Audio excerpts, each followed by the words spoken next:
Hello guys, आज हम पढ़ेंगे साबुन के बारे में, है ना, कि साबुन होता क्या है और ये किसी क्या कार्य करता है और इसमें क्या क्या मिलाया जाता है। तो साबुन क्या होता है? साबुन होता है उच्च कार्बोक्सिलिक अम्ल के सोडियम तथा पोटेशियम लवण, या फिर हम बोल सकते हैं उच्च वसीय अम्ल के सोडियम या पोटेशियम लवण को ही साबुन कहते हैं। अब क्या होता है, अब जैसे हम ऐसे समझते हैं, अब जैसे कोई चिपचिपा पदार्थ लेते हैं जैसे तेल, घी, वसा हो गया। अब तेल में क्या हो गया? तेल में हम है ना सोयाबीन का तेल ले सकते हैं, नारियल का तेल ले सकते हैं, कस्टर्ड ऑयल ले सकते हैं, और घी हो गया, घी के बाद में वसा हो गया, और चर्बी, पशुओं की चर्बी हो गई। इनको क्या किया जाता है? एक जैसे तेल ले लिया हमने, तो तेल लेने के बाद में क्या किया जाता है? इनको गर्म किया जाता है। गर्म करने के बाद में या तो सोडियम का पाउडर ले लिया या फिर पोटेशियम का पाउडर ले लिया, सोडियम या पोटेशियम का पाउडर किसी एक का ले लिया, फिर उनको मिला दिया, मतलब उसमें मिक्स कर दिया, तो आपका साबुन बनके तैयार हो जाता है। फिर क्या करती है, फिर जैसे आपको सांचे में डालना है वैसे डाल दिया जाता है। अब बताए साबुन कितने प्रकार के होते हैं? 2 प्रकार के। जब हम उसमें साबुन में मतलब जो तेल या घी में सोडियम मिलाते हैं तो हमें हार्ड वाला साबुन प्राप्त होता है। जैसे NaOH मिलाया तो हमें हार्ड साबुन प्राप्त होता है। जैसे कपड़े धोने जो है ना, कपड़े धोने में यूज किया जाता है। अब एक रहता है जहां पे हम है ना तेल या घी वगैरह में हम क्या नहीं मिलाएंगे? पोटेशियम मिलाएंगे, KOH मिलाएंगे, तो उसमें हमें सॉफ्ट साबुन प्राप्त होगा जो नहाने में यूज किया जाता है ना। इतना समझ में आया? अब आता फॉर्मूला है, इसका फॉर्मूला है RCOONA, है ना। अब ध्यान देंगे, इसके R की 3 श्रृंखलाएं होती है, R की 3 श्रृंखलाएं होती है, जिससे हमें अलग अलग तरह के साबुन प्राप्त होते हैं। अब ध्यान देंगे, हमें COONA को चेंज नहीं करना, हमें इसको चेंज नहीं करना, हमें ओनली R को ही हटाना और यहाँ पे इसका मान रखना है। अब अगर R की जगह हम कौन कौन से मान रख सकते हैं? जैसे C15 831 COO, तो क्या बनेगा? पामीडेट बनेगा। अब आता है C17 833 COO, तो हमें यहाँ क्या बनेगा? ओलिएट बनेगा। अब आता है C17 835 COO, तो क्या बनेगा? स्टीयरेट बनेगा।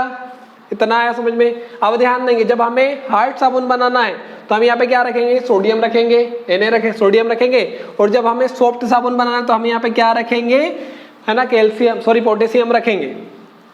अब आता है क्रियात्मक समूह। अब आता है क्रियात्मक, इसमें किसका क्रियात्मक समूह क्या रहता है? एस्टर रहता है। इसमें कितने रहते हैं? 3 एस्टर रहते हैं। 3 एस्टर इसलिए इसको ट्राइएस्टर कहते हैं। इतना आया समझ में? इधर आता है ना। अब इसमें क्या क्या पाया जाता है? अब आता है इसमें नमक रहता है। नमक रहता है, नमक के कारण ये गलता है, मतलब ये धीरे धीरे गलता है फिर खत्म हो जाता है। तो नमक के का क्या क्या रहता है? ये गलता है, मतलब इसके कारण ही, नमक के कारण ही गलता है। अब आता है इसमें नमी रहती है। अब नमी रहती है, नमी कितनी रहती है? 10% रहती है। अगर 10% से आगे हो गई, अगर 10% से आगे हो गई तो साबुन पिघलेगा। अगर 10% से कम हो गई तो साबुन टूटेगा, मतलब जिसमें दरारें वगैरह आ जाएगी। तो वो क्या करता है? 10% नमी रहता है जो टूटने से रोकता है, 10% जो नमी को टूटने से रोकता है।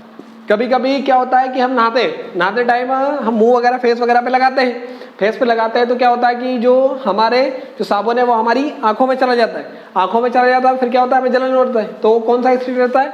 कार्बोक्सिलिक एसिड रहता है, उसके कारण ही हमारी आंखें जलन करती है। तो ये ध्यान रखेगा कि वो कौन सा एसिड रहता है? कार्बोक्सिलिक एसिड रहता है, उसके कारण ही जलन करती है। अब आता है जब भी हम साबुन वगैरह को हाथ वगैरह, मुंह वगैरह पे लगाते तो झाग देते हैं। वो किसके कारण देते हैं? वो रेजिन के कारण, मतलब झाग देते हैं। जब भी हम लगाते हैं, मतलब घिसते जैसे करके हाथ में ऐसे करके लगाते हैं तो फिर झाग देता है। झाग वो किसके कारण देता है? रेजिन के कारण। अब कुछ साबुन रहते हैं जो कम झाग देते हैं, कुछ साबुन रहते हैं वो अधिक झाग देते हैं। जिसमें रेजिन की कम मात्रा है तो कम झाग देगा, और जो अधिक मात्रा है तो अधिक झाग देगा, है ना। इतना आ गया समझ में? अब आता है ग्लिसरॉल। अब ग्लिसरॉल क्या होता है? झाग को सूखने से बचाता है। झाग को, मतलब जो झाग रहते हैं उनको सूखने से बचाता है। तथा एक पारदर्शी रहता है। पारदर्शी साबुन में जैसे पेयर्स हो गया, एक पेयर्स साबुन आता है, उसको हम पारदर्शी, मतलब कांच का टुकड़ा जैसा रहता है, कांच का टुकड़ा जैसा रहता है, तो हम उसको इधर से उधर देख सकते हैं। इतना आया समझ में? अब आता है इसमें, है ना, साबुन में कार्बन की बहुत लंबी श्रृंखला रहती है, बहुत लंबी श्रृंखला रहती है, जिसमें एक रहता है हाइड्रोफोबिक रहता है। हाइड्रोफोबिक क्या कार्य रहता है? वो जाके डस्ट से, किससे? धूल से जाके चिपक जाता है। और एक रहता है हाइड्रोफिलिक रहता है, जो पानी से जाके चिपक जाता है। जैसे ही फिर हम रगड़ते हैं, जैसे साबुन वगैरह लगा के हम रगड़ते हैं, जैसे रगड़ते हैं तो वो क्या करेगा? डस्ट को भी निकाल देगा और पानी के साथ में बाहर आ जाएगा।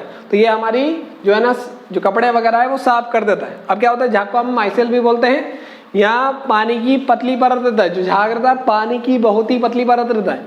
अब क्या रहता है कि साबुन अलग अलग तरह के होते हैं, अलग अलग कलर भी होते हैं, सभी के अलग, कोई लाल है, कोई पीला है, कोई हरा है, सब अलग अलग। बट झाग कैसे देंगे? सफेद ही देंगे। तो वो किसके कारण देते हैं? वो जब प्रकाश का उसमें परावर्तन होता है, तो परावर्तन होता है, सभी रंग हट जाते हैं, तो वो सफेद रंग ही रहता है। इसलिए वहां पे प्रकाश का परावर्तन होता है, इसलिए वही सफेद झाग देता है। आया समझ में?